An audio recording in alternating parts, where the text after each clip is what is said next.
Bonjour à tous. Hello, everyone. I want to begin by addressing the news that hundreds of unmarked graves have been found near the former residential school in Cowessess First Nation. This was an incredibly harmful government policy that was Canada's reality for many, many decades. And Canadians today are horrified and ashamed of how our country behaved, about a policy that ripped kids from their homes, from their communities, from their culture and their language, and forced assimilation upon them. This is a piece of our past, of decades past, that resonates and echoes and is and continues to be a lived reality of consequences for many, many Canadians today. So, specifically to the members of the Cowessess community and Treaty 4 communities, we are sorry.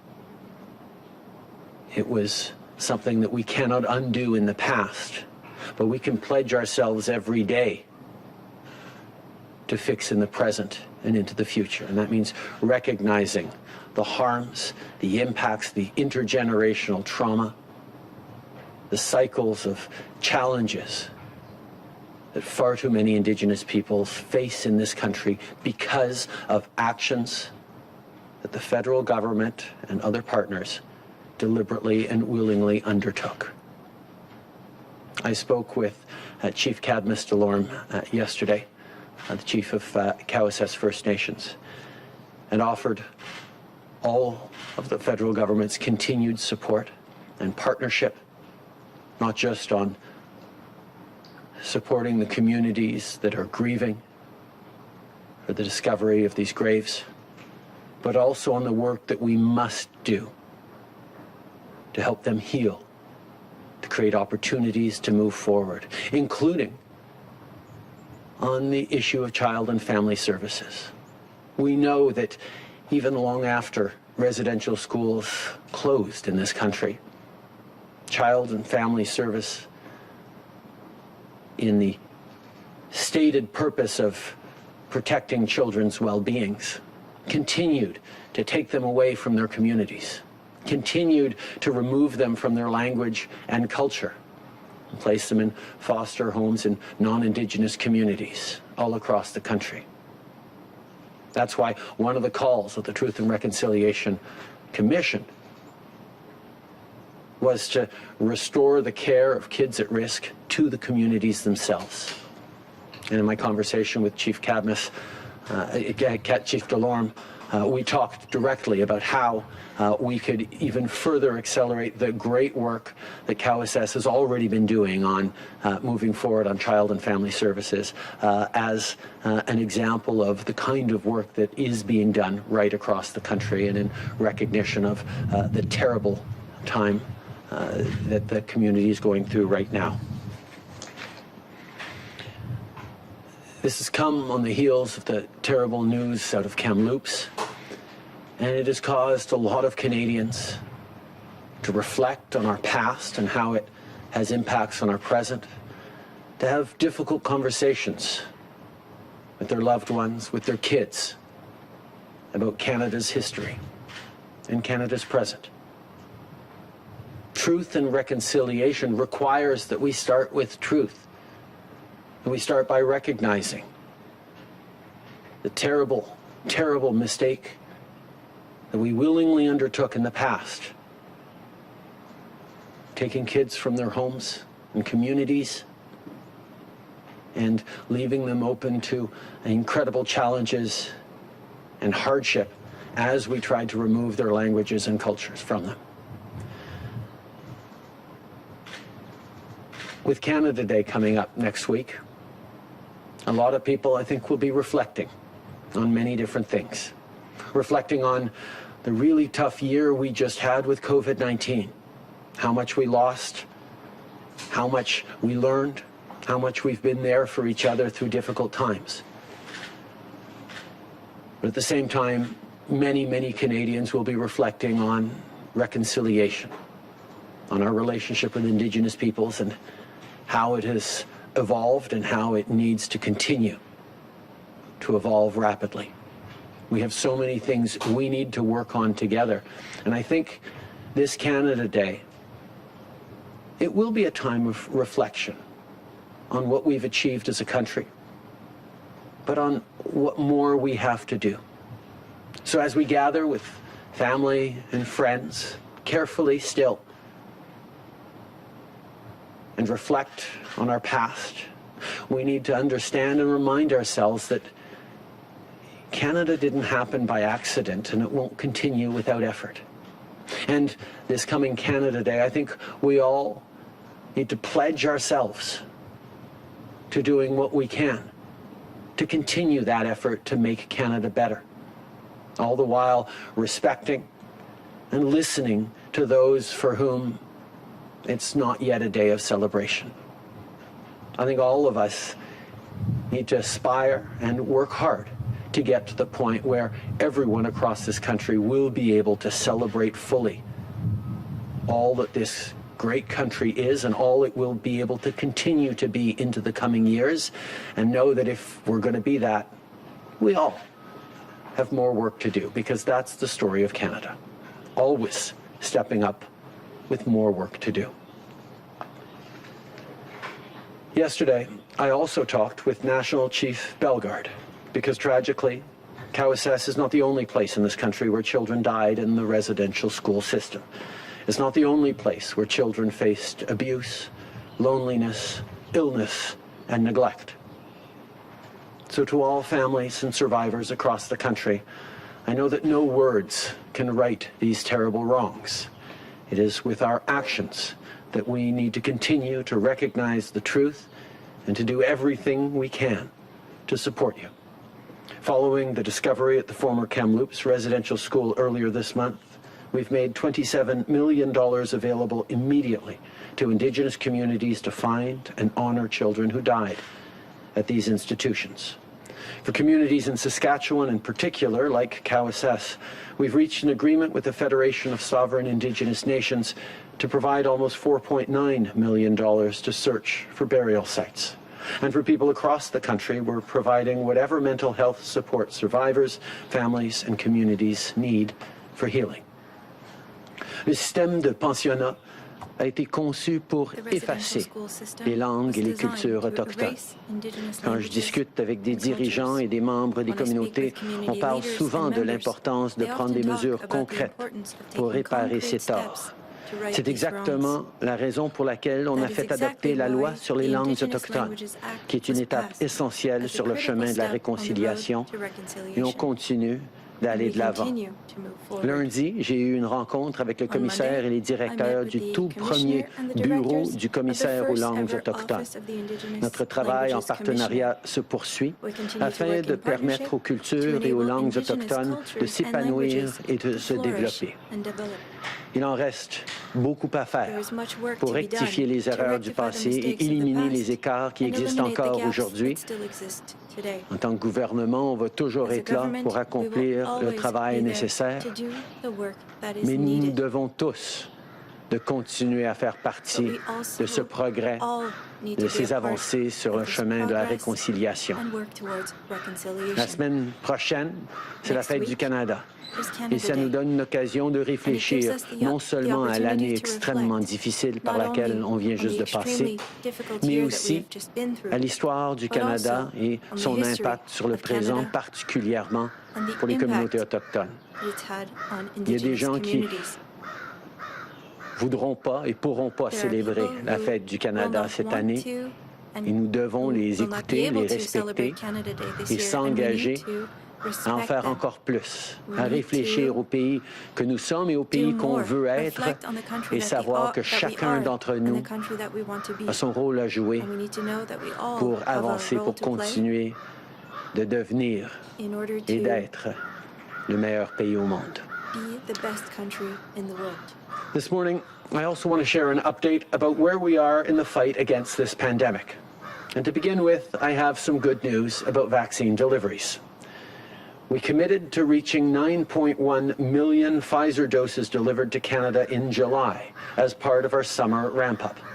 We've now received confirmation of our July vaccine delivery schedule from Pfizer, and it provides us the clear path to reach that goal. In other words, we're keeping our commitment. Of course, we've shared these delivery details with the provinces and territories so that they can get doses into arms as soon as they arrive. Canada is leading the world on vaccination. Over 76% of eligible Canadians have had at least a first dose, and over 26% have had a second. But let's keep that momentum up. Remember, you need a second dose to stay safe. It's not something you can do halfway. Just like by now everybody knows the mask goes over your nose and mouth, we all have to get that second shot once we've gotten our first. En ce qui concerne les vaccins, on va avoir reçu un total de plus de 68 millions de doses d'ici la fin juillet. Ça fait beaucoup de vaccins. C'est la voie à suivre pour vaincre cette pandémie au Canada.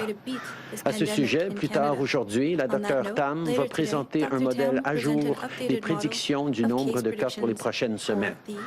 Au cours des 15 derniers mois, ces modèles n'ont pas toujours donné lieu à de bonnes nouvelles. Mais parce que les gens se font vacciner, parce que les gens sont restés à la maison et ont suivi les règles de santé publique, la situation actuelle est plutôt encourageante. Si on reste sur cette lancée, en faisant attention et en se faisant vacciner, le nombre de cas va continuer à diminuer. Ça veut dire qu'on va pouvoir continuer à aller de l'avant, prudemment, avec la réouverture. Alors, faites-vous vacciner quand ce sera votre tour. Ça va vous protéger et protéger votre famille, votre communauté, et ça va tous nous permettre de se rapprocher de la fin de cette crise. Now, before I end for today, I want to take a moment to talk to all the kids out there who are starting their summer break. It's been a tough year. I know that. I spent a lot of time watching my grade 1 Hadrian trying to stay focused on a computer with his Lego beside him as he's getting through grade 1. And nobody wants to have gone through an entire school year like this, but so many of you have. You've been incredibly strong. You figured out how to help around the family, help around the house, help your mom and dad in difficult times, stay focused on school even though it was totally different. You've missed your friends, but you found ways to play with them virtually. We've all made incredible sacrifices this year, but you have made an awful lot as kids. So I want to say thank you, that we're proud of you. Your parents are proud of you. Your teachers are proud of you, and Canada is proud of everything you did to help us get through this year and hopefully end this pandemic very soon. So you've earned a better summer. Yes, we'll still have to be careful, and it won't entirely be normal as a summer, but it'll be pretty great. We're all looking forward to getting back outside and having fun with our friends. And we're going to be able to do an awful lot of that this summer because you stayed focused on helping, on being there, and on getting us all through it. And to parents and teachers, thank you. I know it's really been tough as well. And I know if, again, you're like my household, you're busy thinking about how we're going to get our kids away from those screens that were so integral to their daily lives over the past many, many months, and actually have them play together and play outside and drop some of those electronic habits. But we have gotten through this. We're not quite done. We still need to be careful and vigilant, and will for quite a while. But things are so much better because Canadians pulled together. Thank you for everything you've done, for your kids, for your students, for our communities. Thank you for having their backs as we will continue to have yours. Notre gouvernement a investi des milliards de dollars pour apporter aux élèves, aux enseignants et au personnel l'aide dont ils avaient besoin. Par exemple, pour le conseil scolaire du district d'Algoma en Ontario, ce financement a permis de faire une série de mises à niveau pour améliorer la ventilation et l'éclairage. À la rentrée, Les élèves vont donc pouvoir retrouver des classes plus sécuritaires et mieux adaptées à leurs besoins. L'année a été difficile pour tout le monde. Mais on va continuer d'investir pour être certain que les enfants, les parents, les travailleurs et tout le monde puissent revenir en force. Merci beaucoup. Je suis maintenant prêt à prendre vos questions. Merci beaucoup, Monsieur le Premier ministre. On va commencer avec les questions au téléphone aujourd'hui. Opérateur, c'est à vous. Thank you. We're going to start with questions over the phone. Operator. Thank you, merci. You may press star 1 if you have a question. Vous pouvez appuyer sur étoile 1 si vous avez une question. This question is from Christy Kirkup from the Globe and Mail. Please go ahead. Hello, Prime Minister. Will you ensure there is an independent investigation into whether there were crimes and potential cover-ups of crimes at Indian residential schools? I think people want to properly understand what happened. Canadians across the country are waking up to something that, quite frankly, Indigenous communities and people who've worked closely with the calls to action in the Truth and Reconciliation Commission have long known. That far too many kids, thousands upon thousands of kids across the country, were taken from their families, from their communities, from their homes, sent to far-off residential schools, and never came home, often without information, without any details being given back to their families on what happened to their loved ones, to their children. The Truth and Reconciliation Commission has put forward significant calls to action that will allow for a proper understanding of what happened, of documenting, of giving families opportunities to grieve, to heal. And that is something that we are supporting full-heartedly and wholeheartedly as we move forward. We will continue to be there to support the communities in their needs as they grieve, as they work through this, as they get the understanding and knowledge they need in order to heal. We will keep putting Indigenous peoples and their wishes at the center of everything we do. Following up, Christy. Respectfully, Prime Minister, the Truth and Reconciliation Commission was collecting stories from survivors. What they did not have was subpoena powers to subpoena documents from the government, from the churches. And Marie Sinclair, the former chair of the Truth and Reconciliation Commission, says there now needs to be an independent investigation where individuals have subpoena powers in order to compel the release of documents and to conduct this formal investigation. So to ask again, is there openness on the part of the federal government to launching an independent investigation to determine once and for all if there were crimes committed at the school? As I have said many times, Kirsty, there is an openness and there is a willingness and there is a desire and a drive in this government to do everything that is necessary to support Indigenous communities, to support all Canadians who want to know the truth, so that we can move forward on reconciliation. We have invested millions in supporting the specific calls to action on missing children linked to residential schools. We have invested billions in fulfilling all the calls to action and working to continue to fulfill them. We are there to be a partner in whatever is needed to find the full truth and ensure reconciliation is possible. Thank you. Operator, next question on the phone. La prochaine question de Pierre Saint-Arnaud, la presse canadienne. La parole est à vous. Question is from Pierre Saint-Arnaud. Oui, bonjour, M. Trudeau. Je reviens sur la question précédente. On a affaire vraiment, si on regarde, là, à des actes criminels. Est-ce qu'on va aller du côté des poursuites criminelles? Est-ce qu'on va aller de l'avant, par exemple, avec des enquêtes policières sur qu'est-ce qui s'est passé dans les pensionnats autochtones?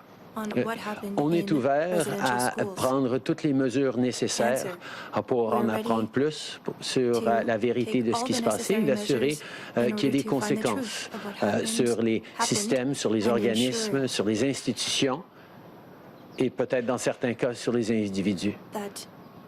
On reconnaît que ça fait des décennies, une centaine d'années qu'on a depuis qu'on vit cette politique erronée du gouvernement et tout en cherchant la vérité et en trouvant la vérité, nos ressources doivent se concentrer bien sûr sur le présent, sur l'appui pour ceux qui ont besoin de guérison, qui ont besoin de ressources pour pouvoir passer à travers et assurer des opportunités pour leur communauté, pour leurs enfants, pour leurs citoyens. Nos investissements sont ancrés dans aujourd'hui et demain, mais on sait très bien pour bâtir un meilleur aujourd'hui et demain, il faut comprendre tout à fait ce qui se passe dans le passé. En suivi, la presse canadienne. Follow-up question? Oui, M. Trudeau, puisque vous en parlez, côté réparation, qu'est-ce qu'on peut faire? Comment est-ce qu'on peut agir? Il y a des communautés autochtones qui n'ont toujours pas d'eau potable. Il y a beaucoup de manques, il y a beaucoup de difficultés dans les communautés autochtones. À quoi est-ce qu'on regarde actuellement du côté des réparations qui vont sûrement devoir être faites à ces communautés? Je comprends que beaucoup de Canadiens sont choqués et horrifiés par ce qu'ils voient dans les nouvelles depuis quelques semaines.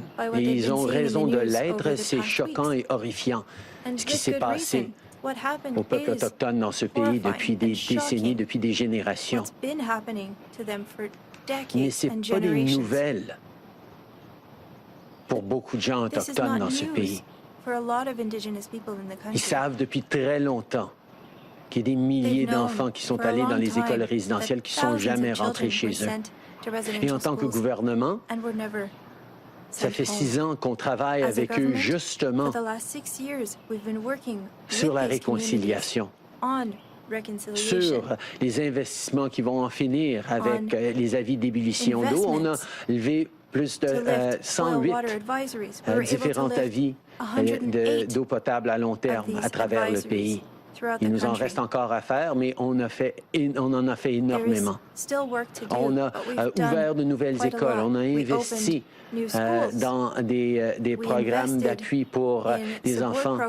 On a créé des projets de loi sur la protection des langues autochtones, la protection de la culture autochtone, d'assurer que les jeunes à risque restent dans leur communauté et soient pris en charge par leur communauté, dans leur langue, dans leur culture, de la bonne façon. Je comprends l'impatience que tout le monde a, qu'on en fasse encore plus, et on est là pour en faire encore plus. Mais ça fait 6 ans qu'on travaille en partenariat avec les communautés autochtones. Ça n'a pas pris des nouvelles horrifiantes comme on a eu dans les dernières semaines pour se dire « Ah, on devrait faire quelque chose ». On y travaille. Mais évidemment, il reste encore beaucoup à faire et on va continuer d'être là pour les faire avec et en partenariat avec les peuples autochtones. Merci. Opérateur, dernière question au téléphone. The next question is from Raisa Patel from the Toronto Star. Please go ahead. Good morning, Prime Minister. You said a few moments ago that you would be putting Indigenous people at the forefront of everything you do. Some Indigenous groups have strongly criticized Minister Bennett for the text message she sent to MP Wilson-Raybould yesterday. The Union BC of Indian Chiefs has called for her immediate resignation. Do you believe she still has a role in your cabinet after sending this message? What Minister Bennett did was wrong. It was hurtful. And of course, I'm deeply disappointed. She did the right thing by apologizing because it was the wrong thing to do. As a government, as ministers, as Canadians, we need to be focused on the work that needs to happen for Indigenous people across this country who've been going through extremely difficult times, not just these past weeks, but over years and generations. We need to end drinking water advisories. We need to build more housing. We need to settle land claims and treaties in ways that demonstrate the partnerships for the future. We need to protect Indigenous kids, keep them in their culture and languages. We need to focus on economic opportunity for Indigenous peoples. And these are things that we've all been working on very, very hard. And those are the real important things that we need to do. So I am disappointed by what Minister Bennett did. She has apologized quite rightly. It was wrong and it was hurtful. And we all need to stay focused on the things that matter. And mistakes like this are hurtful and nudge us in the wrong direction instead of steadily moving in the right direction. Given that Minister Bennett is tasked Juste une with... seconde, je vais juste répondre en Just a français. moment, please. I just need to Ce que la ministre in Bennett a French. fait a été une erreur, Minister Bennett manqué did de respect was a mistake et a fait beaucoup de and peine. disrespectful Oui, and je suis caused déçu a lot of harm. I am par ce qu'elle a fait disappointed et by what she did. c'est approprié et important qu'elle And se soit excusée it is sincèrement appropriate et profondément. that Parce que les peuples she autochtones apologized. dans ce pays passent des moments très Indigenous difficiles. people in Et this nous country are devons going d'être through very concentrés difficult en tant times. que gouvernement, en tant As a qu'individu, government and as sur les individuals, we problèmes need to graves, focus importants et profonds on auxquels ils these font face, que ce serious soit les avis problems that they are d'ébullition d'eau, que ce facing, soit whether it le be manque de logement, oil que ce water soit les advisories, investissements dans les whether it be enfants, que ce soit les in investissements children, pour protéger les langues, la investments to culture, protect pour languages s'assurer and culture. que les communautés soient en we contrôle need to de make sure leurs that enfants communities en difficulté. can take care of C'est des their priorités que nous children. avons. These are priorities Et that we have. malheureusement, ce qu'on a vu And unfortunately, a rendu ça un peu what plus we saw difficile. made that more difficult. Following up, Toronto Star. Given that Minister Bennett is tasked with strengthening the relationship between the federal government and Indigenous peoples, what do you say to some members of the Indigenous community who may now be doubting the authenticity of your government's approach to advancing meaningful reconciliation? I spoke with Carolyn Bennett this morning. I know how hard she has worked and continues to work on this important file. I know her heart. I know the efforts she has put in over years on this. And we both understand that there is now even more work for her to do. And I know we will do it together. Hi, Prime Minister. Tom Perry, CBC. You were talking earlier about how far you're willing to go in terms of looking in, making sure there's accountability here. Some chiefs are describing these grave sites as crime scenes. And I'm wondering, if there's going to be accountability, how far are you willing to go? Do you need to see the police come in? Do we need to see international investigators come in? What is your government willing to do? I think the first thing we need to do is be there for the communities and what they want and what they need and what answers they need to get. These are people who've lost their loved ones, people who continue to feel the hurt of grief, of loss from decades and indeed generations past. Loss that has continued to affect and impact on their daily lives, even if they happened, in many cases, so many years ago. So they will be put at the center of all of our steps. I've heard some people say you should just go in with bulldozers and dig them up and find out exactly what happened. These are people's grandparents, great aunts, great uncles, loved ones. Respect for them, understanding their wishes, their desires, yes, for answers, for closure, but also for dignity and respect for those loved ones they lost. So every step of the way, my pledge to all Canadians is that we will put Indigenous peoples and their wishes for their loved ones, for their communities, at the very core of whatever next steps we take. The Truth and Reconciliation Commission laid it out clearly. We need truth. We need to understand what happened. There needs to be accountability, absolutely.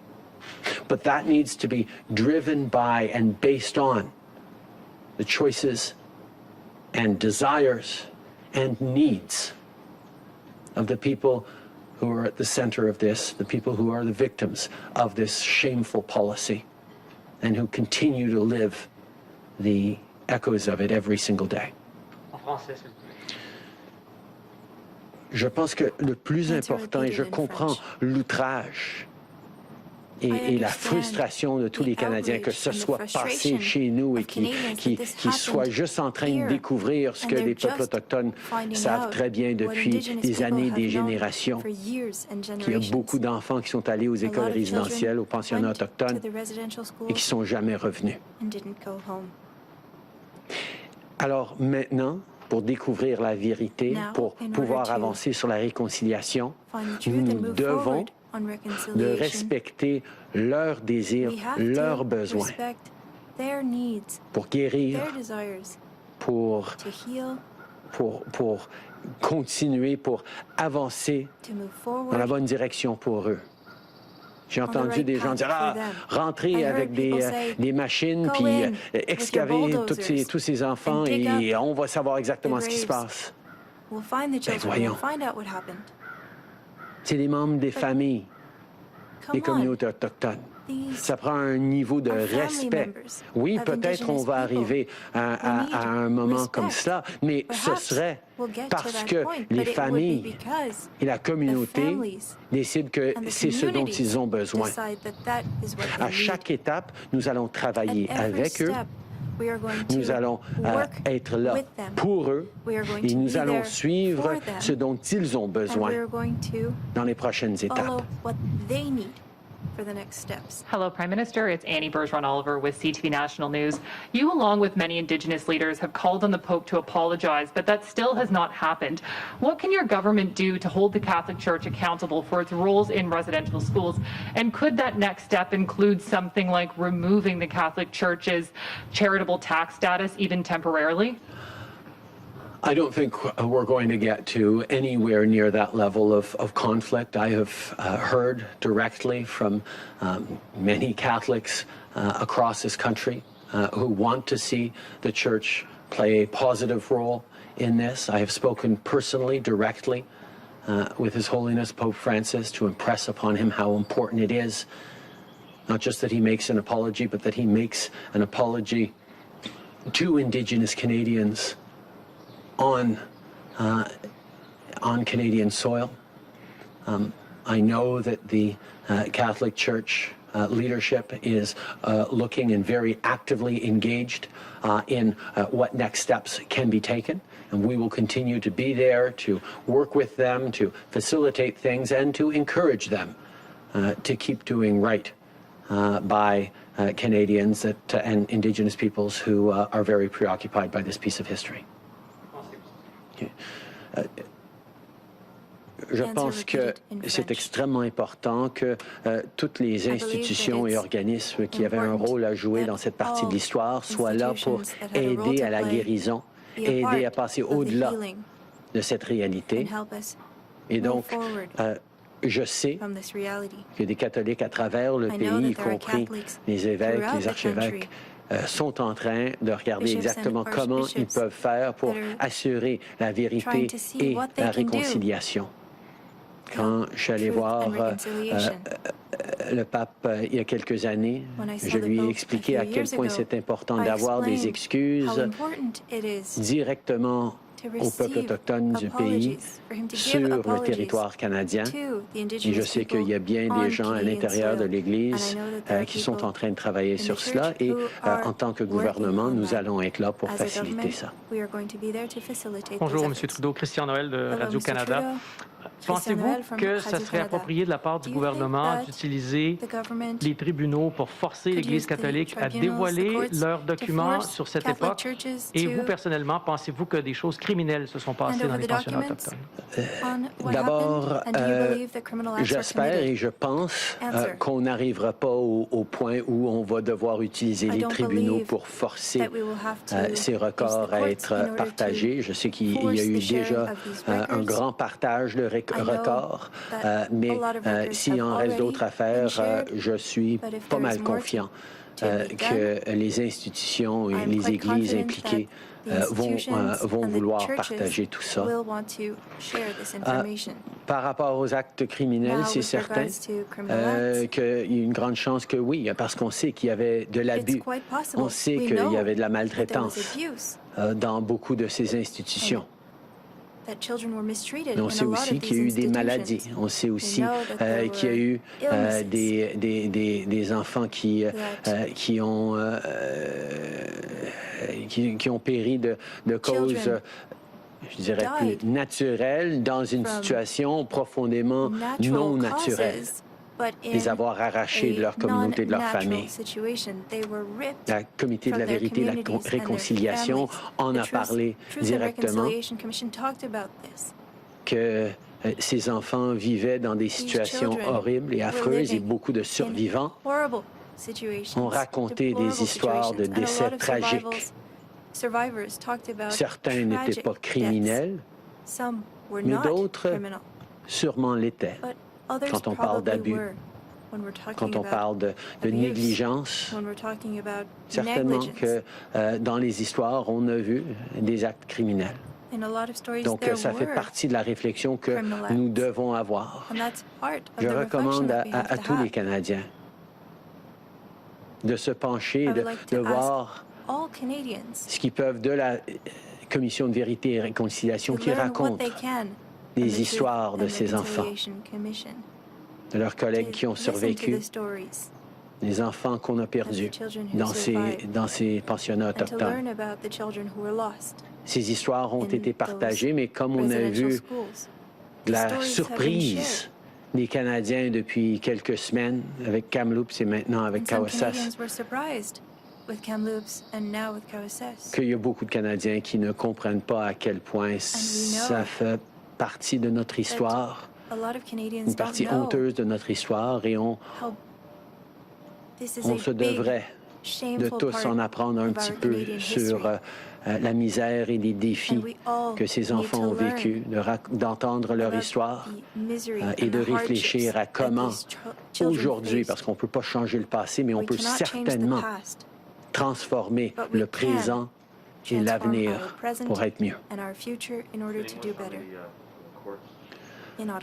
I think as people read the stories, and I encourage Canadians to reach out to look through the resources of the Truth and Reconciliation Commission that share heartbreaking personal stories of loss, of neglect, of misery that so many Indigenous people went through in residential schools.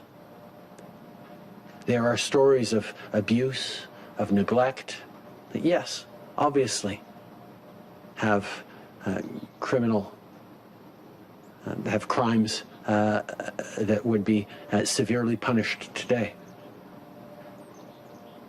But there are also stories that are just heartbreaking in their sadness, of illness, of disease, of things that you can't directly blame on any one person or institution, but indeed on a system that ripped kids from their homes, from their language, from their culture, from their communities,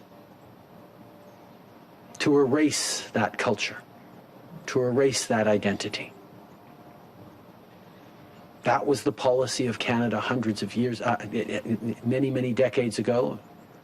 And it was a policy that isn't just part of our past, that continues to have echoes today in challenges facing Indigenous people now, with higher rates of homelessness, higher rates of incarceration, higher rates of addiction and suicide, that have consequences every time.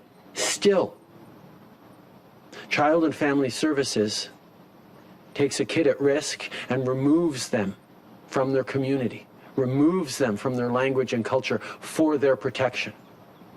Well, that's not right, and that continues to this day, which is why we worked with Indigenous communities over the past few years to develop Child and Family Services legislation that would keep kids at risk in their communities and give the communities the resources to care for their own kids in their language, in their culture. These are the things that we are working on doing.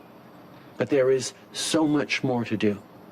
So even as Canadians are shocked and appalled at our past, so too should they be shocked and appalled at the consequences of that past that exist for far too many still today. Minister Michael Couture with Global National. I wanted to know, how can you ask First Nations, Métis, and Inuit communities to continue to work with the Minister of Crown Indigenous Relations, who should have known better than to perpetuate a racist stereotype about Indigenous people? I mean, when is an apology just simply not enough here? What Minister Bennett did was wrong, and it was hurtful. There's no question about it. And whatever reasons of interpersonal issues, there's no excuse. And that's why it was right that she apologized. But I know Carolyn's heart. I know how hard she has worked for decades on this issue, and I know how much more there is for us all to do. And I know that she understands how much more work she's going to have to do in the coming days, weeks, and months. Good morning, Prime Minister. Teresa Wright from the Canadian Press.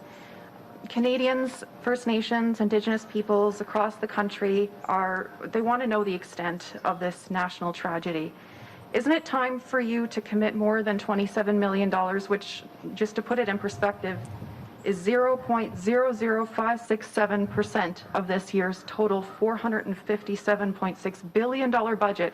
Or to put it another way, it's half of 1% of 1%. Don't you think that more money should be dedicated toward finding these children and giving their families some peace? In speaking with Indigenous Canadians, I think it's important for non-Indigenous Canadians to know that as much as there is very real grief at the news of the discovery of these hundreds of unmarked graves, that there is trauma and triggering and anguish in families who are hearing this news, it is not exactly news for Indigenous peoples that thousands of kids went away to residential schools and never came home. That has been known for a long time by Indigenous Canadians. And that intergenerational trauma and loss is part of the story that explains why Indigenous peoples are facing so many struggles today. Challenges around culture and language and identity, challenges around homelessness and incarceration and lack of economic opportunity. Because the trauma of the past echoes very much today.